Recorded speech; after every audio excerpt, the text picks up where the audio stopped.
Allez les gars, aujourd'hui on se retrouve de nouveau sur le BTC face au dollar et il nous donne que des opportunités, c'est-à-dire en trade, et on va regarder aujourd'hui encore une nouvelle opportunité. Prenez l'habitude dans mes vidéos, puisque c'est pédagogique, de voir plein de plans de trading qui vont être proposés maintenant parce qu'il y a beaucoup de mouvements sur le BTC. Le range infinissable qui dure pendant 6 mois, il est fini. Là maintenant on est sur une tendance clairement indiquée, soit elle sera bien sûr haussière et on l'espère, soit à un moment elle commencera baissière, mais une chose est sûre, c'est que la tendance est plutôt bien verticale. On se retrouve pas avec des trucs, bah voilà, ici on est en petite time frame, mais qui durent comme ça pendant des mois. Là vraiment, eh bien ça monte de manière générale, ou peut-être, dans le pire des cas, ça descendra de manière générale, mais voilà, il y a plein d'opportunités, je vais pouvoir vous en montrer plein. Rappelez-vous juste que c'est bien sûr de la pédagogie et non pas autre chose. Copy trading, c'est interdit, faites le travail par vous-même, d'accord? Donc on va regarder ça, et ce qui change par rapport à hier. Alors nickel, point d'entrée parfait, stop bien posé, les zones de vente sont bien posées, etc.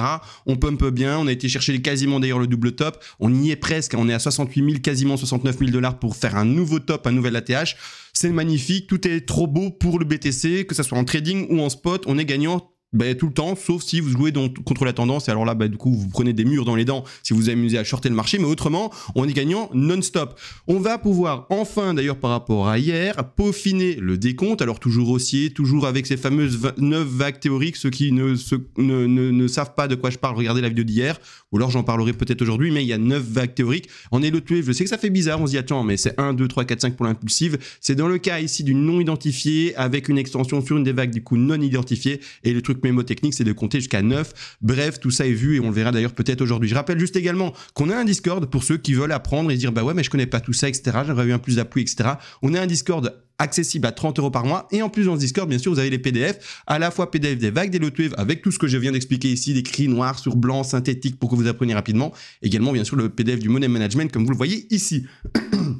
Et il n'y a pas que ça, bien sûr, il y a plein de choses, forum, analyse BTC, plan partagé à l'avance, les altcoins top 50, les altcoins hors top 50, il y a également la bourse, bref, il y a tellement de choses, et l'abonnement, finalement, vous voyez en bas à gauche, il est écrit pour 30 €, mais vous pouvez également, si vous le voulez, prendre d'ailleurs le PDF des Elliott Wave seul, si le Discord ne vous intéresse pas, à 20 €, et puis après, prendre plus de mois, et comme vous le voyez, ça monte crescendo en termes de prix. Bon, tout est dit, maintenant on retourne sur le petit BTC, venez nous dire bonjour pour apprendre rapidement en notre compagnie, ou vivre juste le bull run en notre compagnie sur le Discord, mais maintenant je peux agrandir l'écran et analyser tout ça. Alors hier, quand j'ai fait la vidéo, il me semble que c'est hier, en tout cas hier dans la nuit je pense, mais on n'avait pas encore tous pump, d'accord? On était juste au point d'entrée et on n'avait pas encore tous pump. Le pump s'est fait trop content, d'accord? On a mis les TP assez haut. Le premier TP, donc pour les tout néophytes, tout débutants qui ne comprennent pas le terme TP, c'est take profit partiel. C'est une prise de bénéfice partielle par rapport à votre entrée en trade. Vous rentrez en trade, par exemple là, et vous revendez petit à petit.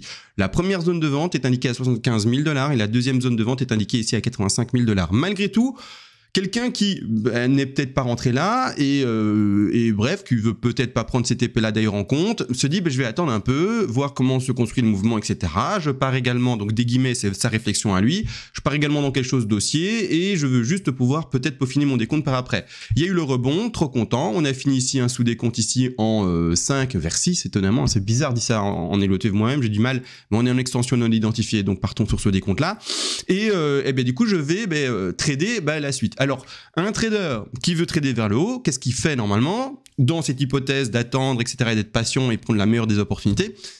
C'est attendre une correction. Qu'est-ce qui vient d'avoir lieu maintenant pendant les 8-12 heures qui se sont passées avant l'enregistrement du coup de cette vidéo qui se fait à 13 h le 5 du mois, d'accord? Il y a eu des bougies rouges. Il y a vert, presque nouvelle ATH, bougie rouge. On rachète la bougie rouge. On rachète où la bougie rouge? Pour ceux qui s'y connaissent, d'accord? 61,8% de Fibonacci, statistique à hauteur de 3 chances sur 4. Plus précisément, 73% de chances de finir dans la zone des 50 à 61,8% de Fibonacci de retracement. Donc je vais mettre maintenant un outil à l'écran que j'ouvre, et c'est ça, d'accord, dont je parle. Fibonacci de retracement. Regardez où va la mèche. Sur les 50, on a, je viens de le dire, 3 chances sur 4 de finir là-dedans. On est dedans, ouverture de trade pour quelqu'un qui n'attend pas juste du copy trading et qui attend pas bêtement les vidéos de CMA, et CMA c'est moins pour ceux qui sont nouveaux. Et qui se disent, voilà, non, si tu es capable, que tu as appris, que tu es venu sur le Discord, que tu as engrangé toutes les connaissances que possible, tu sais tout faire par toi-même. Et donc là, il y a encore un trade qui est à prendre. Parce que ça va vers le haut, je rappelle d'ailleurs. Ça c'est, je vais être chiant, hein. Moi je vais être chiant avec ça, je tape sur le clou avec non pas un marteau, mais une enclume, parce que moi je veux que le marteau, il rentre en fait dans votre cerveau. Le marteau? Non, le clou, pardon, ça va être compliqué. Je veux que ce clou rentre dans votre cerveau, d'accord? Je veux que ça soit ancré, que vous l'oubliez pas. Vous aurez statistiquement plus de chances de gagner un trade les yeux fermés, d'accord, sans regarder le cours, en faisant que des longues. Quand on est dans un marché haussier, si vous vous amusez à shorter, vous aurez en fait un potentiel de gain beaucoup moins important parce que déjà la chute elle dure moins longtemps, d'accord, parce qu'on est dans une tendance haussière, et ensuite vous allez à chaque fois penser trouver le top et le top n'est pas là, il est plus tard. Et c'est super compliqué de trouver un top. Pour ceux qui ont un peu du mal à le comprendre, que ça soit dans les petites time frames ou dans les grandes, c'est super compliqué de savoir quand par exemple un bull run va se terminer et quand est le futur ATH, d'accord? C'est super compliqué également de savoir quand un crash va se terminer et où est réellement le bottom. C'est super dur. Et tout ça, c'est très compréhensible quand je vous parle de cycles de plusieurs années. Effectivement, celui qui pense pouvoir trouver l'ATH, ben, il est sûrement dans un hôpital psychiatrique. Celui qui pense forcément savoir où est le bottom, il est également potentiellement dans un hôpital psychiatrique. Mais ça, les gens arrivent à le réaliser quand on parle de grande time frame. Dans les petites ici en 4 heures, en horaire, en minutes, c'est la même chose, d'accord? Celui qui pense pouvoir trouver le top dans un marché haussier, c'est un fou malade, d'accord? C'est un malade. Donc ici, clairement, jouez dans la tendance. N'essayez pas de shorter les tops. Continuez à vous dire que ça va monter, d'accord? C'est con, hein? Mais continuez à vous dire que ça va monter. Et vous aurez plus de chances de gagner. C'est pas compliqué, d'accord? Donc de cette manière... Non, ici, bon, continue à monter, d'accord? Donc c'est ça la logique. Je vais avoir plus de chances et j'ai...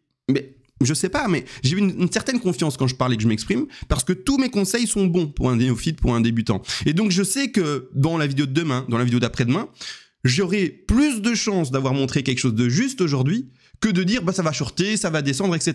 Et donc j'applique la stratégie de trading devant vous et vous verrez qu'avec le temps, bah, normalement, CMA, il a eu pas mal de trades proposés qui sont gagnants, d'accord? De cette manière, et proposer, attention, pédagogique pour vous montrer comment on construit les vagues des low wave et ensuite par soi-même apprendre à trader. C'est pas du copy trading. Toujours disclaimer parce qu'on sait jamais, d'accord? De cette manière, en fait, la 2 est peut-être posée ici, ou peut-être consolidation un peu plus longue, ça c'est pas important. On a peut-être fait là-dedans une ABC super rapide, tendance méga verticale et up, bas 2 installé sur cette mèche et on y va to the moon, ou au contraire, on peut construire aussi une A, un rebond de B, puis une petite C, terminer un peu plus tard ici, une consolidation, vous le voyez, et puis pumper. On restera toujours et encore, même avec une configuration un peu plus longue dans le temps et un peu plus profonde en termes d'intensité de prix, toujours dans les 50-61,8% de Fibonacci. Vous voyez, donc il n'y a aucun problème là-dessus. Là, on ne dit pas que ça va pumper tout de suite. On dit juste que ça y est, on est dans les zones d'achat. Les bonnes zones d'achat sont touchées. Où est le stop à poser par rapport à ce décompte? Eh bien d'ailleurs, je vais retirer toutes les configurations passées, je les retire. Il y en aura plein de nouvelles, etc. Je suis pas là dans une tenue de trade avec vous. Je suis là à montrer comment on pose un trade et donc on s'en fout, on passe à autre chose, d'accord? Je suis pas le conseiller en investissement. Je suis pas votre broker. Je suis pas tout ce que vous voulez, d'accord? Vous aurez compris l'idée. Donc, dans cette configuration-ci, où du coup, je remets du coup la zone d'achat pour cette configuration-là, d'accord? Pédagogique, hein, les amis. Petit rectangle vert pour montrer, ici, zone d'achat. Vous pouvez également mettre une zone d'achat anticipée sur les 38,2, bien entendu, si vous le voulez. Ça, j'en parle aussi beaucoup. Mais voilà, restons ici sur quelque chose de théorique pur, 50-61,8. Stop loss à poser normalement à la racine, si vous êtes quelqu'un d'assez défensif, un tout petit peu en dessous de la racine, histoire de dire, si jamais vraiment fait un double bottom parfait, qu'on se fasse quand même pas sortir. Mais c'est-à-dire, voilà, je le mets juste un peu en dessous de la racine, du décompte en 1, vous voyez ici en blanc, et puis en 2, d'accord? Alors du coup, je vais mettre le sous-décompte en jaune à de retrait, et puis même, je vais le sup, c'est pas important, c'est pour expliquer la suite possible, donc je vais juste mettre ça un peu plus large ici, hop, ici comme ça, et un degré un peu plus grand, et on verra tous beaucoup plus clair, mettons en minor, ouais, nickel, du minor, c'est super joli, voilà, et maintenant, pump. Alors du coup, on va construire la suite. Il y a 9 vagues, d'accord, 9. Donc regardez bien, 1, 2, 3, 4, 5 en extension avec ça 1, 2, 3, 4, 5. Et pour compter, pour ceux qui ne comprennent pas en termes d'extension, le truc mémotechnique, quand on ne sait pas exactement dans laquelle on est et qu'on est du coup dans une extension non identifiée, on compte jusqu'à 9. Faisons-le ensemble. 1, 2, 3, 4, 5, 6, 7, 8, 9. D'accord? Pas super facile à lire parce que là, ici, il y a du blanc, etc. Mais vous avez compris l'idée. Les mouvements grands. D'accord? De cette manière, voilà, cool. Il y a encore une sacrée chute, une sacrée hausse à connaître. Et on va positionner un trade pour ces vagues 5. D'accord? Celle-ci, cette petite vague ici. On ne parle pas du reste. Ça, c'est encore un autre trade. Et d'ailleurs, je vais le supprimer. Je dis, c'est de la pédagogie. Je ne suis pas dans un suivi de trade. Je vous montre comment construire à chaque fois les choses. Donc, je peux le supprimer sans crainte. Voilà. Donc ici, de cette manière, on va travailler les objectifs de quelqu'un qui ouvrirait un trade ici. On va regarder si le ratio est bon, si le risque reward du coup est bon. Également, on va regarder où positionner les take profit partiels par rapport à la 5. Vous pouvez travailler ça par rapport à la 3, mais moi, je vais faire le mouvement complet de la vague pour la 5. Bien entendu. Ça, d'ailleurs, je vais remettre celle-ci en retrait légèrement. ce qu'on n'en parle pas maintenant, et ce qui est en bleu également en retrait. Comme ça, on n'est pas gêné, d'accord? Hop, je le mets en retrait. Ça existe toujours, hein, mais c'est pour ça que je le mets en translucide. Et je vais pouvoir parler de cette petite vague en 4 heures, super simplement. Donc, c'est parti, rien de compliqué, hein. Je suis en non logarithmique. Vous pouvez vous mettre en logarithmique si vous voulez, mais c'est un peu plus to the moon, d'accord? C'est un peu plus, voilà, c'est un peu plus gourmand. Moi, personnellement, je travaille ça en non logarithmique, comme ça, je suis plus assuré de toucher mes take profits partiels, c'est-à-dire également un risque reward qui sera plus petit, un reward qui sera plus petit que si vous le mettiez en log. Mais ça, c'est chacun son trade, chacun qui voit comment il veut faire, etc. Moi, je préfère vraiment rester sur des trades pas trop gourmands, même si c'est quand même des super ratios à chaque fois, mais voilà. Donc, je vais vous montrer ça. Objectif minimum de la 3, encore et toujours, c'est 161,8. Et vous voyez bien qu'en plus, j'ai mis mon Fibo sur la dernière mèche. On ajustera si jamais ça enfonce un peu plus, mais pour le moment, comme le BTC semble faire des corrections hyper rapide terminé, je me dis c'est peut-être effectivement potentiellement cette fin là, et puis pour pas partir trop dans des scénarios avec ce qui ne s'est pas encore passé sur le cours, je termine vraiment là où la mèche est terminée du bas de 2 pour le moment, si bien sûr ce bas de mèche est le bas de la 2. Je vous ai montré la ABC possible et retomber dans la zone d'achat, d'accord? De cette manière, on va chercher une 3 qui est déjà à 76 765 $. Et oui les gars, ça c'est magnifique. Correction de 4, alors bon, on est dans un bull run, ou en tout cas pour le moment encore dans un rallye haussier. Bull run se déterminera vraiment quand on sera au-dessus de l'ATH, mais et donc on sera sur un nouvel ATH, mais pour le moment voilà, on est sur quelque chose d'assez haussier, très rapide, etc. J'aimerais mettre vraiment non pas la 4 sur les 38,2 de retracement, mais plutôt sur les 23,6, d'accord? Donc quand je mets mon Fibonacci de retracement, comme ça vous pouvez le lire quand même, parce que moi je le fais de manière mémotechnique, mais je vais vous montrer. J'aimerais en fait le poser sur les 38, non, j'aimerais le déposer sur les 23,6 pour faire le travail vraiment hyper bull. Quand on pètera la TH, à mon avis, je sais pas, il y aura une petite hype de fou et donc des bougies vertes comme jamais. Donc j'ai plutôt envie de parier personnellement sur une 4 faible. Vous pouvez de votre côté, parce que moi c'est ici que de la pédagogie, si vous faites le trade par exemple, mettre un retracement de 4 sur les 38,2, mais moi personnellement devant vous aujourd'hui avec ma logique expliquée par rapport à la hype, par rapport à des corrections de 4 faibles, etc. Je vais la mettre en l'occurrence ici à 73 955 $, d'accord? Pour positionner par après mes TP de 5, d'accord? Ça va changer les TP de 5. C'est important, d'accord, de déposer la 4 à un certain niveau. Vous devez le choisir et ensuite vous positionnez votre TP par rapport à ça. Si vous mettez votre 4 plus haut comme je l'ai fait plutôt que là-bas en dessous, tous les TP de 5 et donc les objectifs de take profit partiel sont plus hauts, d'accord? Donc je suis entre guillemets plus optimiste sur la hausse que quelqu'un qui aurait posé sa 4 plus basse sur les 38,2. Donc ici regardez bien, je remets même mon Fibonacci d'extension sur mon bas de 4 et je vais chercher du coup les objectifs de 5, d'accord? Objectif de 5, je vais mettre tous les TP. Donc, objectif de 5, je l'ai dit dans 2 minutes, enfin 2 minutes, quelques secondes, j'attends juste que vous, dans votre tête, vous disiez les choses. Objectif de 5, ok, vous les avez dit, 100%, 161,8 et 261,8, d'accord? C'est là où on met les zones de prise de bénéfice. Donc, let's go. Je rappelle également, soyez sur un trade, soyez sur un échange qui vous propose de mettre plusieurs TP. Si vous êtes sur un échange, d'accord, qui vous propose de ne mettre qu'une zone de bénéfice et donc de vente, c'est pas le bon endroit. Il vous donne pas les bons outils. Parce que j'ai encore lu récemment quelqu'un qui disait, et pourtant il est sur le Discord, et pourtant en fait, je le répète tous les jours, ah oui, mais sur mon broker, sur mon échange, je ne peux mettre qu'une zone de vente. Mais mon gars, t'es juste au mauvais endroit, arrête de te faire arnaquer. Va sur les échanges où tu peux mettre plusieurs ordres de sortie, plusieurs take profit partiels, là où tu peux avoir peut-être, je sais pas quel outil il avait pas d'autre, du coup, c'est chaud quoi. D'accord? Il y a un moment, il faut arrêter d'être là où on t'arnaque. Hein. De cette manière-là, les objectifs, de prise de bénéfice sont à 80, j'ai gueulé, excusez-moi, 81 000 $, 294. C'est extraordinaire. J'ai du mal à le dire. J'ai pas l'habitude de dire ces chiffres-là sur le BTC. 85 691 000 pour le TP numéro 2. Et le TP numéro 3 se retrouve déjà à 93 105 $. Donc quelqu'un qui ouvrirait son trade ici, dans ce décompte qui est montré, c'est ça, ces zones de vente.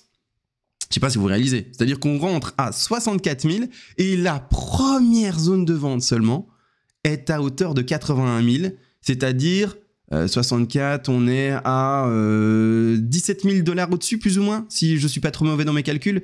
17 000 $ au-dessus. 17 000 $ au-dessus.